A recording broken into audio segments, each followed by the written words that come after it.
Okay, the last part we need to look at is the rational inequalities. And so these will be a little different. The pattern's going to be kind of the same. We got to find some key values and tests between and beyond. But one of the key values that we're going to look for is going to be a little different here. And so just these are some examples of kind of the stuff we're going to work with. So right here, procedure for solving rational inequalities. Find the x-intercept of the graph by setting the numerator equal to 0 and solving. Note this value may or may not be part of the solution set. Then the second value you actually want to find is going to be the excluded domain value, basically the vertical asymptote, by setting the denominator equal to 0. Now note, this is excluded and can never be part of your solution set. So the x-intercept may or may not, it may or may not be part of your solution set, but basically it's going to be the vertical asymptote that you're finding here can never be part of your solution set because if you plug it in, it's undefined. So it's not possible that it could be part of the solution set. So what we're going to do here is create a number line and plot the values from step 1 and 2 on it, and then test values within each sub-interval. So pretty similar to what we were doing before. And so here is a picture of one right here. So see, once again, at x-intercepts, typically there's a changing of the sign, right? We go from being negative return values to positive or vice versa. But the same thing happens at vertical asymptotes sometimes. Sometimes they actually both are going up like this or they both go down. But typically, on one side of your vertical asymptote, the y value is coming back positive, and then on the other side of that, it comes back negative. So those are why those are going to be our key points that you want to find. So that's really it. So you want to find the x-intercept. So to find the x-intercept, you want to take the numerator and set that equal to 0. So in this specific example, it's going to be 3x equals 0. Divide both sides by 3, and you're going to get x equals 0. So when you let x equal 0, that's going to cause this whole expression right here to go to 0. And then you have to ask yourself, okay, well, is that a solution? Is that one of my solutions? And so the way you test that is if you plug in 0 into that expression, you're going to get 0 is less than 0, which is going to come back as false.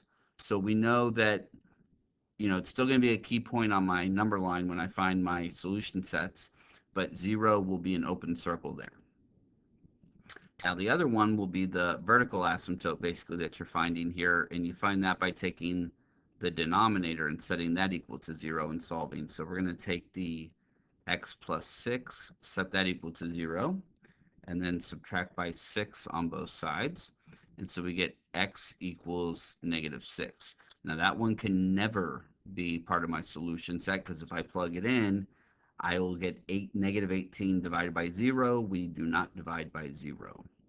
So let's take these key points here and put them on my number line. So negative 6 will go here, and we'll put 0 over here.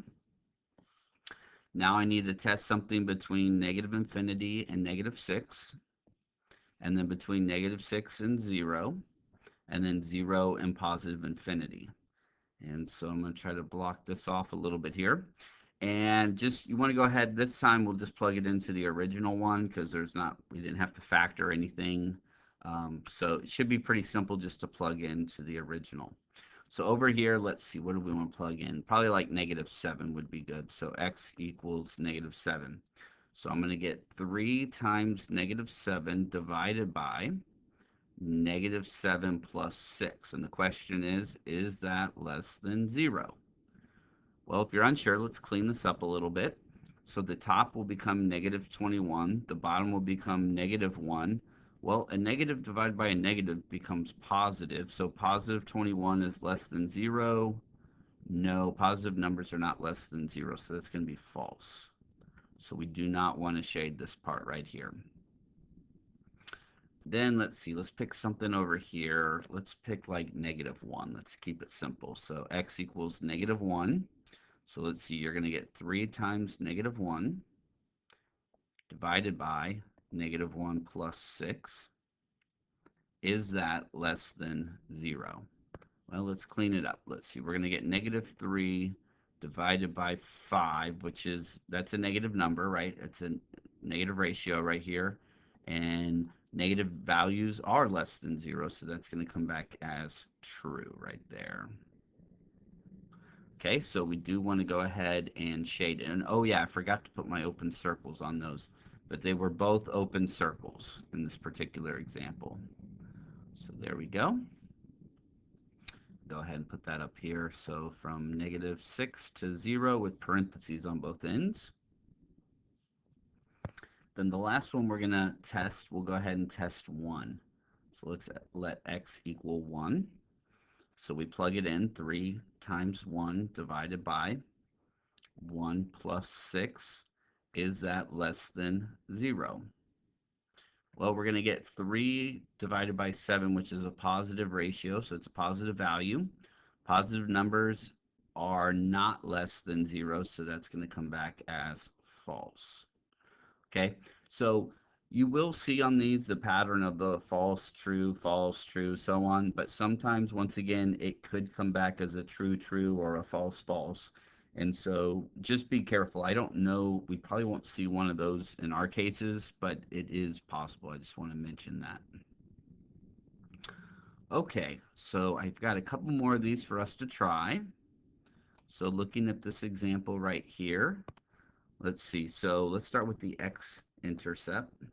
And so you're going to take the numerator and set that equal to 0. So we're going to take x minus 4, set that equal to 0, and solve.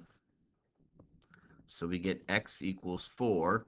So when you plug this in, into this expression, you're going to get 0 over 7, which is 0.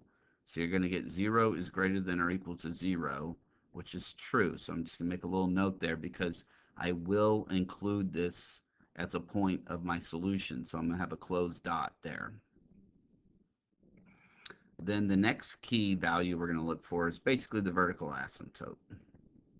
So you take the denominator this time and set that equal to 0 and solve.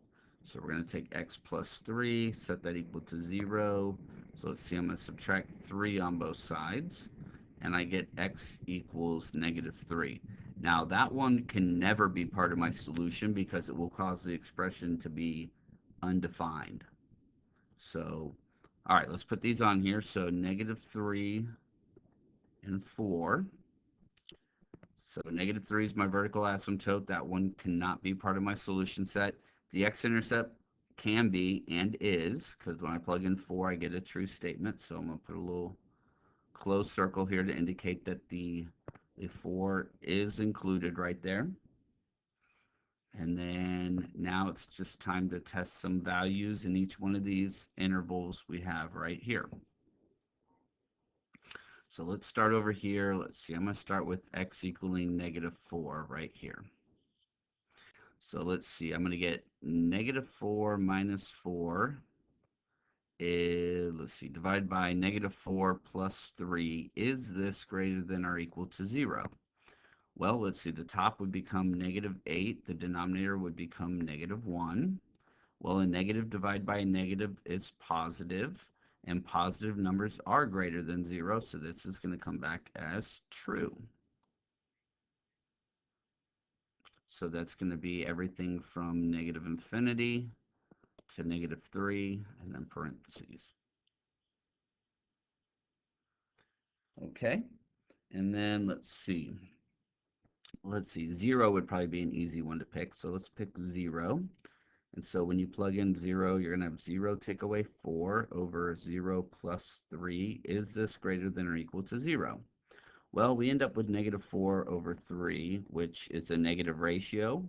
Negative ratios are negative values, and those are not greater than, and they're definitely not equal to 0, so this is going to be false. So we don't want to shade between those 2 points.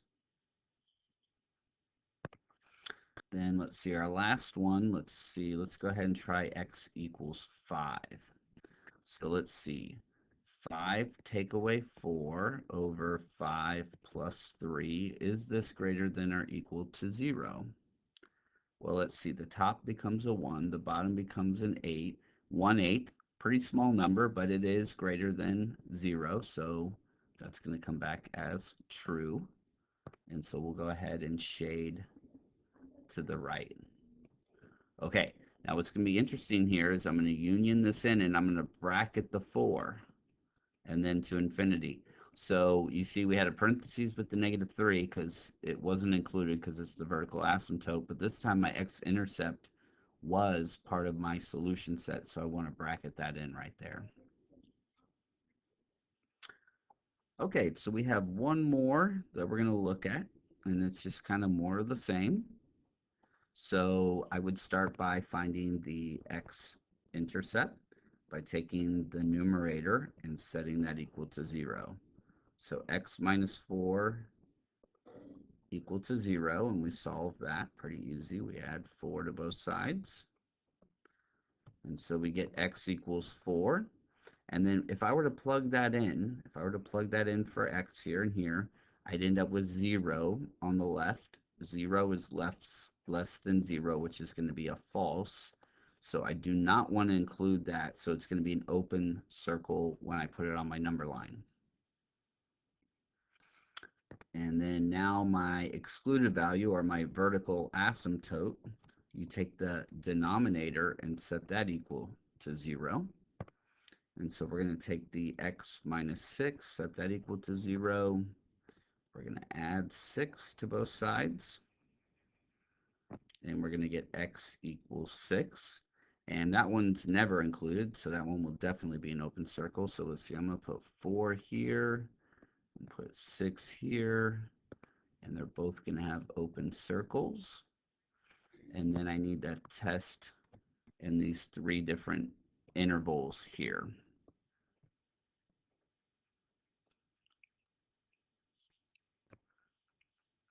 All right, so over here, I'm going to pick 0 because 0 is always a good one to use.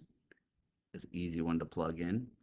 So let's see, we're going to have 0 take away 4 over 0 take away 6 is less than 0. Well, let's see, what I'm going to end up with is -4 over -6 is less than 0.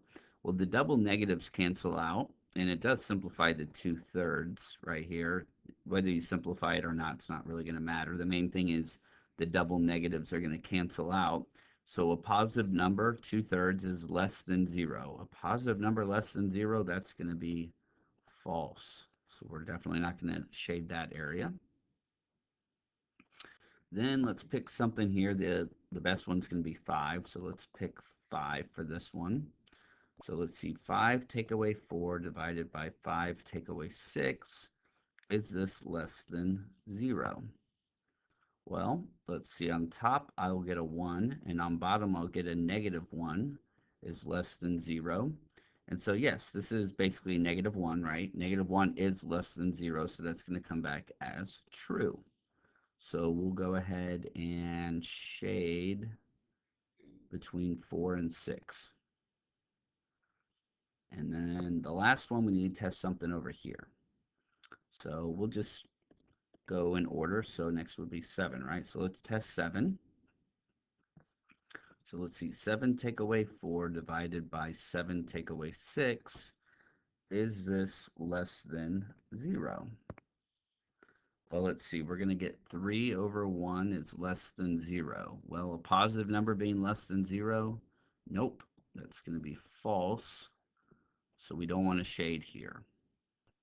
So my solution interval for this one would just be from 4 to 6 with parentheses on both ends. Okay, that's going to be it for 3.6 and chapter 3. And so once again, if you've got questions or concerns, don't wait. Just reach out to me so we can try to clear up any issues you're having.